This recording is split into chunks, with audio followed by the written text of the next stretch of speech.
Welcome to the devlog for GameSoup, a game by GameSoup. This is the first and only, probably, devlog that we'll make for this game, because it's all about the element of surprise. We don't want to spoil too much. And speaking of that, we have a warning. If you do want to play this game, we would advise you probably not to watch this, because it's all about learning how to play each game. This is a WarioWare style game, which is a collection of micro games, if you will. Yeah, it benefits greatly from having no knowledge of the game at all before you play it. Most of the fun is in discovering how everything works and playing it for the first time. So we recommend that if you plan on playing it, or if you're in the beta test, that you probably should play it first and then come back and watch our video about it. It's kind of like watching a movie for the first time with commentary on it. You don't want to do that. Usually you want to watch the movie first and then come back and see the commentary from the creators. In fact, if you're in the beta test, please don't play. Please don't watch this. Yeah, please. Until you've played the game. Yeah, we want to know about we want to hear about your first experience playing the game, your first impressions, not our first impressions. The reason why we started this project was, a big part of it was to learn how to use GameMaker, which Joe did not really succeed at. Joe has to make the artwork too, so I wasn't able to learn. I wasn't able to learn GameMaker as well as Ed did, but luckily Ed learned it really well, and he figured out how to do a lot of things. He's going to be modest about it, but he figured out enough to make this game, which is a series of, well, we should say how many games there are. There are 46 micro games, and yeah, if you've ever played a WarioWare game, you'll kind of know how it works beforehand. But yeah, it's in a similar style to that. Yeah, we started the project. We were only going to put 25 games, but we realized that wasn't going to be enough meat. That wasn't going to be enough really to make a full game, because one level of WarioWare is 25 games, right? And you learn how to do that. You can do that in about 10 minutes. But the difficulty of the game increases exponentially as you add games, because you're going to still be seeing new games. Most of the players we've seen have been seeing new games after they've been playing it for half an hour or more. Which is great. Which is, yeah, I think we hit a pretty decent number with doing 46 games. We probably could have done like a little more, a little less, but I think that's roughly the sweet spot. And we're not going to be adding anything else to the game, probably. Should we start a run, or should we give it? Why don't you give it a shot? All right. Well, actually, before we do, let's look at the how to play. Sure.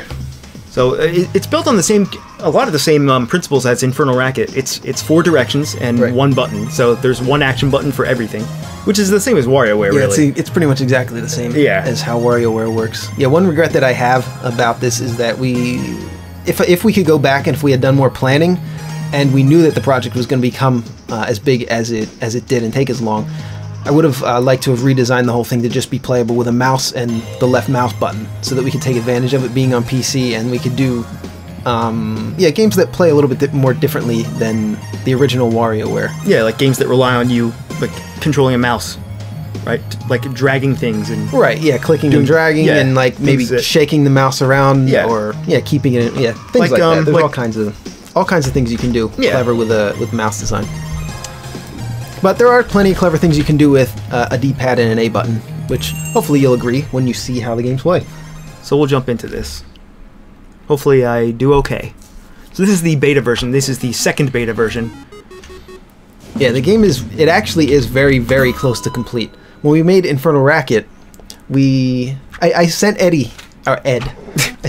a video that we made for Infernal Racket, one of the devlogs from last July. And the title of the video was Infernal Racket Devlog. Finished, essentially. Right, and then it took until October. And then it took us like 4 or 5 more months to finish the game. But the clincher is that was actually true. It was essentially finished. We thought it was, but it turns out that the major lesson actually of this project, we should have learned it during Infernal Racket, but the major lesson of this project was that finishing a project is about half the work. You think that just programming the basic, programming all the functions that are going to occur during the game, programming all the scripts and making all the stuff do what it's supposed to do, and making all the assets, the art, the music, and the sound. You think that's going to be most of the work, but that's only about half of it. Yeah. After all that's done, oh boy, is there a lot more to do. It's like any creative work. Yeah, The worst part is at the end when all you're doing is pouring over it with a fine-toothed comb, and you hate yourself. And as you're doing that, you're breaking everything. Yeah. You're breaking more stuff as you fix old things, and things go wrong with the art sometimes too. Like you have to rework it to fit it. No, sorry. I was just fooling around. I didn't mean to fail that one. That's all right. You can fail it. Yeah, and that's what's been happening, especially because I'm learning how to use GameMaker still, so I don't necessarily know the best way to do everything. You know, so there's that issue. So it leads to a lot of retesting and. But I think this was a good project to learn Game Maker with. Yeah. Because we're making 46 different games instead of just one style of game. Now they're all, you know, controlled in a simple way, but this one might be familiar to some. Yeah. Actually, yeah, this was probably the best project I could think of to learn Game Maker. Now, if we were trying to save time and do something real quick, I wouldn't have done this. But yeah, for learning purposes, I think this was probably one of the best routes that we could have gone. So yeah, the major lesson, though, to recap, was, the finishing process is going to be longer than you think it is. Almost always. Yeah, and it's going to be like half the work. You think just making the assets and doing the programming, making all the stuff work for the first time is going to be most of the work if you're an amateur game developer. But that's just not the case. Like if you're just doing tutorials and practice projects and you haven't really tried to finish anything and release it. Yeah, you know, there's a reason those tutorials only teach you how to do the basics of stuff and not how to follow through with things. Yeah, that's kind of something I think you have to experience for yourself. Yeah, like there's really no way you can just be taught that in a video. Like there's just so much. We can't really relay it. We can say it, but yeah, it's. I wonder if we should not show any more games. We've already done 15 of them. Just get killed. All right, we'll show you one more. Oh, okay, this is a good one to go out on. So games are in random order. There's a couple different game modes, and the whole gimmick is that games get faster, you know, as they do in WarioWare, up to a ludicrous speed, kind of like with Infernal Racket. Yeah, it gets pretty ridiculous. But I think the gameplay loop is a lot tighter here. I think it's more. Pretty much everything in this game is more cohesive, I think, than Infernal Racket. Like the look of it and the gameplay is more cohesive. I still think Infernal Racket is a very fun game, but we definitely have learned a lot since then. So yeah, and the major lesson from Infernal Racket was scope creep. Yeah. Now, we did scope creep with this game, but not quite as much as we did with Infernal Racket. Infernal Racket it was supposed to be a simple arcade-style project, and it turned into a roguelike, which it wasn't going to be initially. And I mean, it had roguelike elements. It had random level generation. That's about it. Somewhat, yeah. Yeah, the random level generation, but it wasn't 200 hand-designed levels. Yeah, no, that's we wound up doing, and we didn't have an upgrade system. There wasn't going to be an upgrade system in the original Infernal Racket. It was going to be a $2 game, but we put so much effort into it that it became a much larger project. So it seemed, I don't want to really say too much more about that because we're talking about GameSoup. But that was the major lesson, was scope creep. And for the next game, we're going to do a lot more planning. We're going to spend as long as it takes to make sure we understand exactly what we're doing before we go into the project, and any extra ideas that we come up with along the way we're going to be able to use on the following project, because we are planning on making 2 games in the same genre coming up. I don't know if we want to say that what genre it is yet, but no, they can figure it out. That'll be upcoming. Yeah. What else? Oh yeah, and I also regret not doing more devlogs for this game, because the game's basically finished at this point. Yeah. I think we could have done more along the way. The reason why we didn't do more devlogs was because I didn't want to spoil it for potential beta testers coming up, because we really want to hear about people's first thoughts. That was the reason why we had the warning at the beginning of this video. And that's a very good reason to not do devlogs. You know, like some games you just don't want to show them because, like you said, the joy of playing them is learning how they work. Yeah. You know, so I totally get that. So I think this is fine. But for the next project, we will be doing more devlogs. I think we're gonna try to do as many as we can, really. Like as soon as it's somewhat presentable, we'll probably start doing devlogs on the next project. So yeah, this is what we've been working on though for a long time now. Very long time, yeah. Longer than we expected to, but not as long as Infernal Racket. I'll say that it didn't take as long as that. I mean, this started out like we said, just a project for learning. And the more complex it got, the more exponentially complex it got, which I did not expect. But it's better than I expected. Yeah. All right, so we're going to go ahead and jump into a couple of games here. Sounds fun. Give you some commentary on them and explain how they came about. Sounds fun. Yeah. I guess the first thing to mention is that most of these games are themed after being satire or parody of existing properties. And even this one, really. Yeah, many of them, or most of them, I'm not really sure, but a lot of them are themed on classic video games, and they're kind of parodies of them. That was one of our ideas, was to make all the games like that. initially. That was one of our original ideas. And another one of our original ideas was to make it a game about game development. One of the games might have been to fix a bug. Another one might have been to finish some artwork or color some artwork or something. There could be one that's like animate.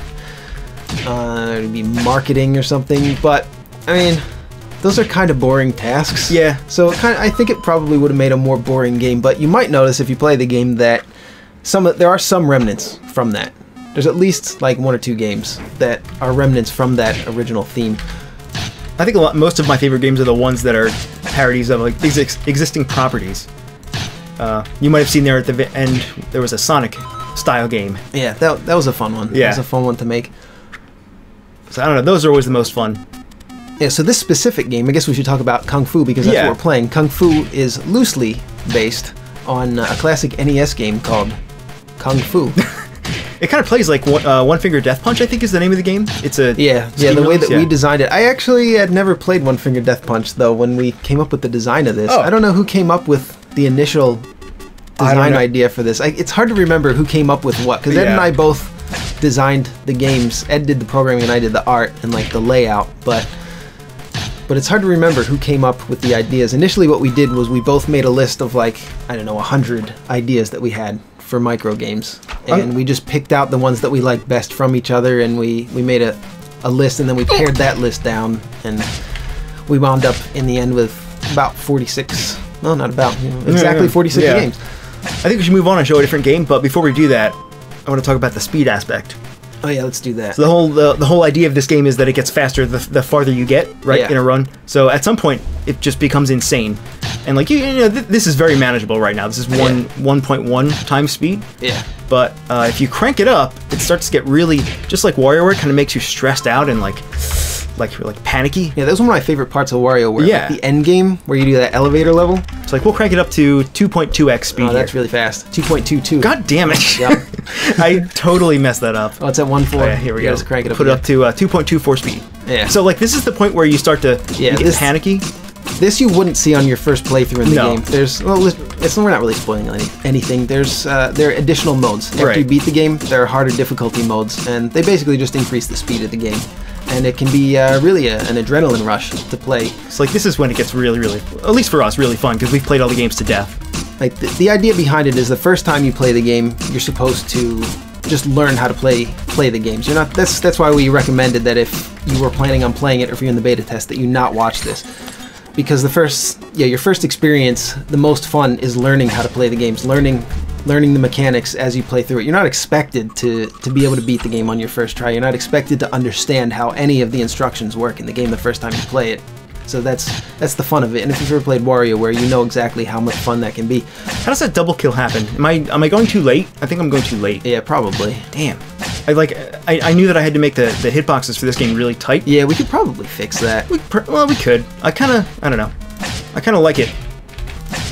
It kind of gives it gives rarely you some weight. happens. Yeah. Yeah. It gives you a little bit of weight, because otherwise it would just be too easy. Yeah. All right, let's move on to a different game, huh? Okay, cool. So here's another game. I'm quite proud of this one as well.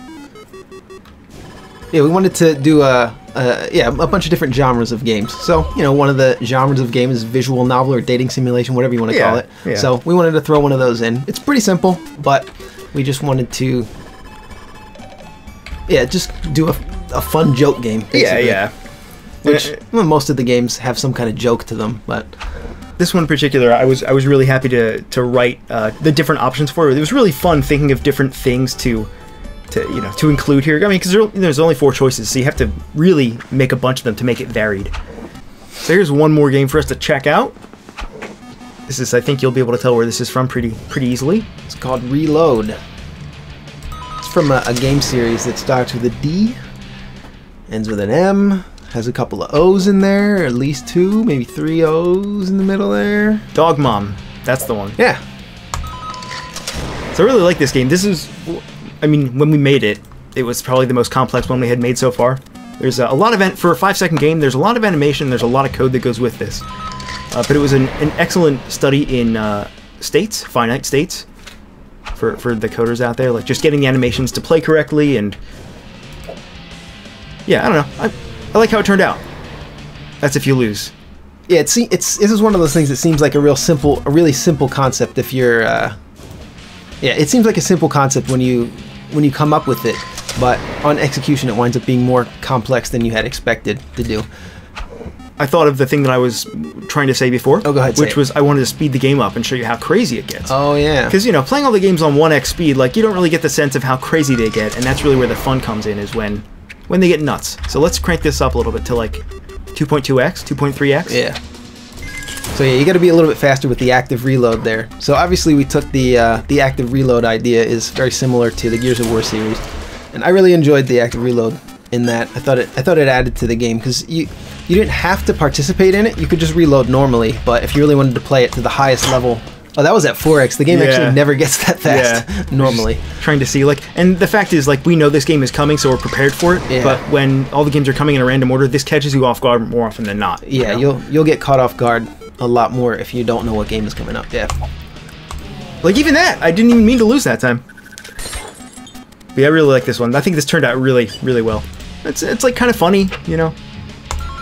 I like how if you miss, the shells just, your hand just goes off the other side of the screen and everything. Like, it's got that element of humor. Yeah, this actually isn't even the most extreme example of a game that took a lot more effort than we initially expected it to be. There's a game. Do you want to show it? Yeah. Show Smash. Sure. Let's do that last. We'll do that now. Smash. Yeah. So this Smash. So. Yeah, so this looks simple enough. All you gotta do is have a guy that goes into a house, picks up a pot, and then smashes it on the wall. It's really easy. Very simple. It's gonna be really simple, really easy to program, really easy to make the art for. It's gonna take no time at all, man. 10 minutes max, right? Yeah. Easy. No. This took... I don't even want to say how long it took. It's embarrassing. It took a lot of man hours to make this game. To be fair. The most out of any game, probably at least double of the next most difficult game to make. To be fair, there's a lot to consider that you wouldn't think of, and we did our best. But yeah, it did take a long ass time. But there's a lot to consider here. The nature of the mechanics of walking into a room, like having the collision for these objects, and specifying the radius in which you can pick them up, and then going into this lifting state where you can no longer pick up other pots, you know? And now in this state, you have to be able to throw it. So like, if I want to throw it over here, whoops. Oh, yeah, you can hit the guy and knock him out of his own house. Wow, whoops. He deserved it. Yeah. So, I mean, there's a lot of things to consider here that seem very obvious. And, like, you want to keep the pot pieces inside the house, so you have to add collision for those. And, like, it sounds very simple. So, like, oh, just add collision. It's very simple. But, for example, when this game gets up to really fast speeds, it's entirely possible that the pot will just clip through the walls if you throw it, you know, at a certain angle. Because the pots are really big. And if they're moving fast enough, you know, they'll easily just clip through something. It's like, there's a lot to consider. Yeah, and not just that, the animations as well. Like, yeah, the animations for the character took a lot longer than expected. Yeah, that was probably most of it, actually. This was something I had never done before, animations on a character this complex before. Yeah, and drawing the animations as well. That was the bulk of it for me, because you have to think about him holding the pot, and we were just flipping him. Did we just flip him for this one? I think for left and right. I think we did just flip him because the pot looks the same. But there's another game that's very similar to this one where you have to steal a bag of money. And Ed one day pointed out to me that when you reverse the artwork, the $sign on the bag of money is backwards. So I had to redraw everything so that the $sign looked correct. Oh, get out of here.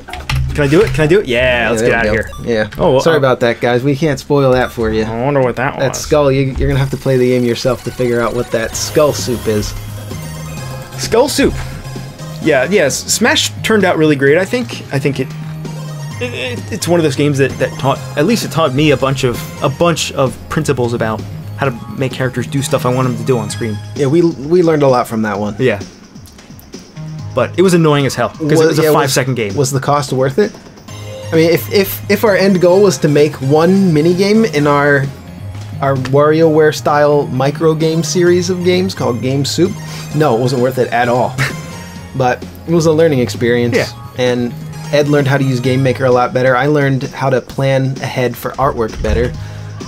And yeah, that's another thing I did want to mention about the artwork in the game. It gave me a lot of experience designing 46 different styles of games because you have to lay all these things out so that they read visually to the player very fast, within half a second at most, because they have to understand what game they're playing instantly. And so yeah, that was a good learning experience for me. And we tried to make the artwork, right, the layouts and the artwork, we tried to make the sprites big. The reason behind that, well, part of the reason behind that was because you don't see a whole lot of that in games, because most games, they need to show more of what's going on screen at once. But since the games in this are so much simpler, we were able to get away with showing bigger artwork and maybe a little bit more detailed, but that's not really the goal. Just yeah, I think it just gives it a better feel for this style of game. It's more I don't want to say like kid friendly, but it's maybe more charming. I think so. Yeah, I love these big sprites, you know? And I'm a big fan of these. I was going to say something else about the artwork. Ah. But I don't know what it was. Alright, that's okay. It probably wasn't that important. I think we went over pretty much everything that we wanted to go over. We got to show you guys some of the individual games. We got to show you sort of how a run works, and we don't want to say too much. We don't want to spoil any other games. But I think you'll have a good time with it, you know? Do we want to talk about a release date? No, right? February. At some point in the future. I think we'll put up another video at some point when we know exactly when it's going to be. Yeah. But keep an eye out for it. We're going to give ourselves more time to do, to try to do some marketing and to try to get this game out there, because we rushed it with Infernal Racket. We really rushed it.